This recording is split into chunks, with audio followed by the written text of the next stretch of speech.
Bonjour! Bonjour, donc aujourd'hui on se retrouve pour une nouvelle capsule, comme on peut dire. Ça va être des questions-réponses, donc on va essayer de faire ça régulièrement. Donc on vous mettra un lien juste en dessous, ou qui s'affichera, pour que vous puissiez poser vos propres questions par rapport via ce lien, parce que par mail c'est compliqué, on a plus de 200 élèves et on ne sait plus qui est quoi en fait. Donc voilà pour cette nouvelle capsule. Donc je vais poser des questions à Pat qu'on a reçues par mail, hein, ou de nos élèves pour commencer. Voilà, donc ces questions, on va pouvoir tout à fait y répondre devant vous. Donc, je sors du cadre. Donc, Alors, question. première question, j'ai par exemple mes pièces fissurent au niveau du collage. Donc, pour un travail à la plaque, que faire? Alors, vous avez des fissures qui apparaissent, en fait, qui correspondent à la ligne de couture. Il y a plusieurs raisons, et dont une très importante, certainement que votre terre était un petit peu trop ferme quand vous avez fait votre collage, et il faut que votre terre soit toujours molle pour que l'accroche soit bonne, se fasse correctement. Si vos terres ont séché, vous aurez du mal à souder correctement et à ce que la jointure ne réapparaisse pas en séchant ou même en cuisant. Donc la terre bien souple, qu'elle se tienne, il n'y a pas besoin qu'elle soit trop molle non plus, qu'elle se tienne, et puis surtout on griffe, on met sa barbotine, on soude bien les deux éléments ensemble, et en prenant ces précautions, ça doit bien se passer.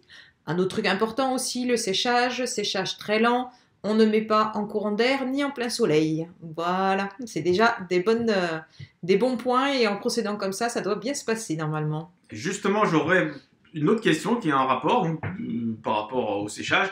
J'ai une question qui me dit mes bols se déforment au séchage, donc que faire?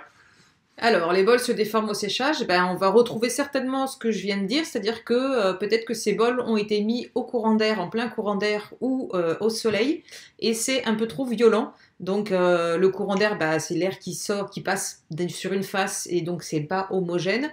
Le soleil, c'est trop violent, trop fort. Donc en fait, il faut que le séchage soit le plus lent possible. Donc au contraire, plus il va sécher plus la pièce va sécher lentement, et mieux ce sera.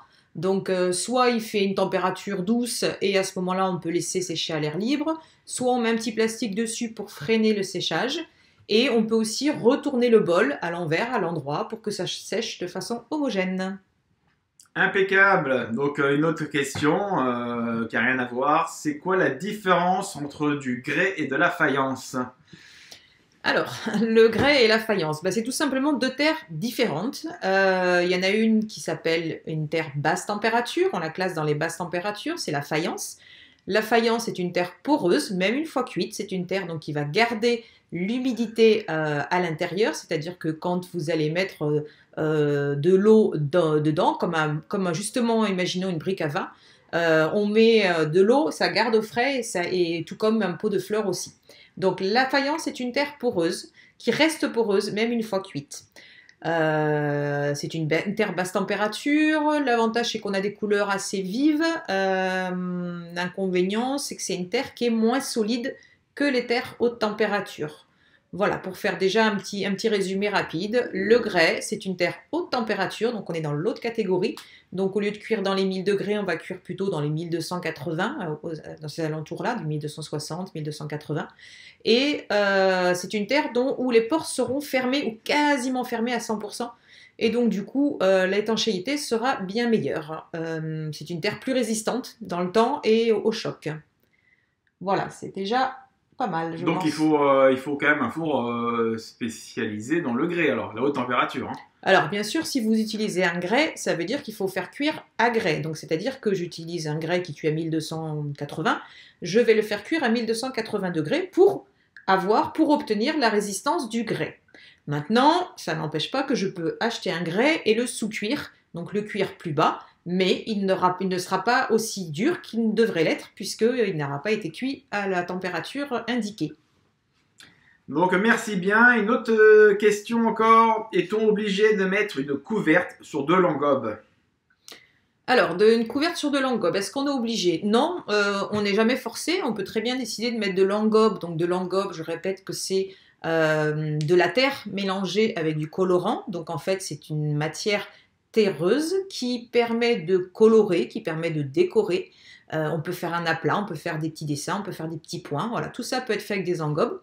Donc l'engobe, c'est une base de terre, donc qui va cuire en même temps que la terre, ou bien après, si c'est un engobe qui est posé sur biscuit.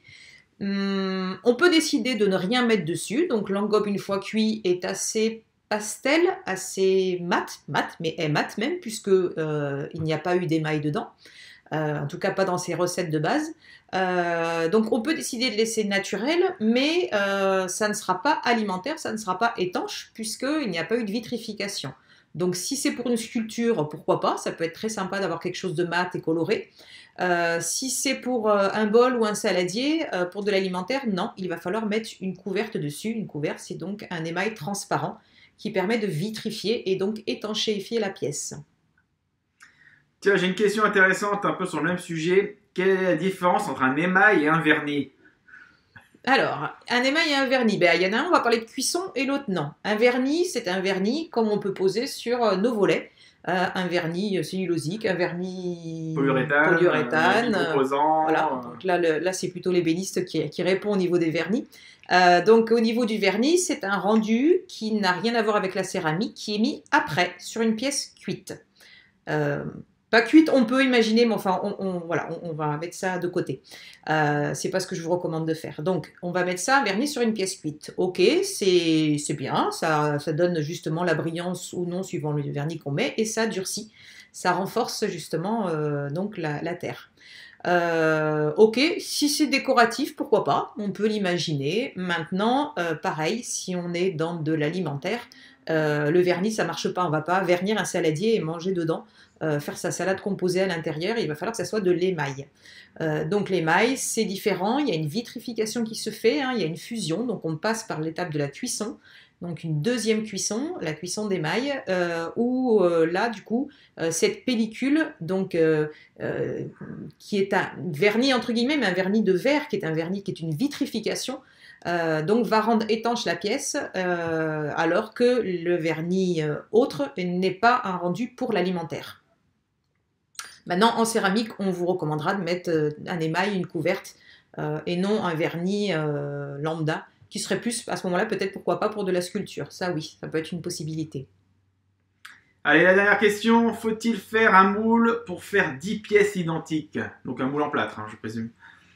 Alors, bah, si j'ai 10 pièces identiques à reproduire, c'est sûr que les 10 vont pas être faciles à faire et qu'elles ne seront jamais pareilles, puisque je les fais l'une après l'autre, et que j'aurais appuyé un petit peu plus, j'aurais pas mis bien la même épaisseur, même si j'utilise un carton ou un gabarit.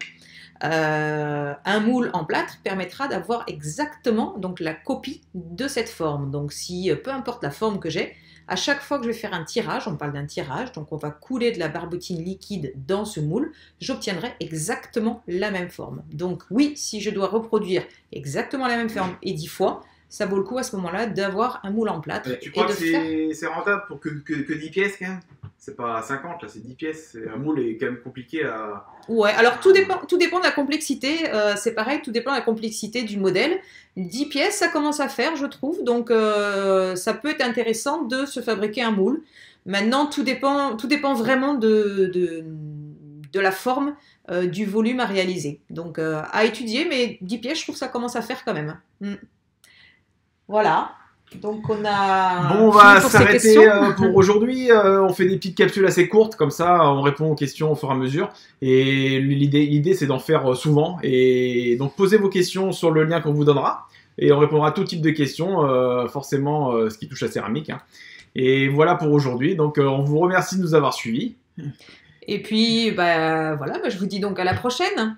Allez, à bientôt. À bientôt, ciao, ciao.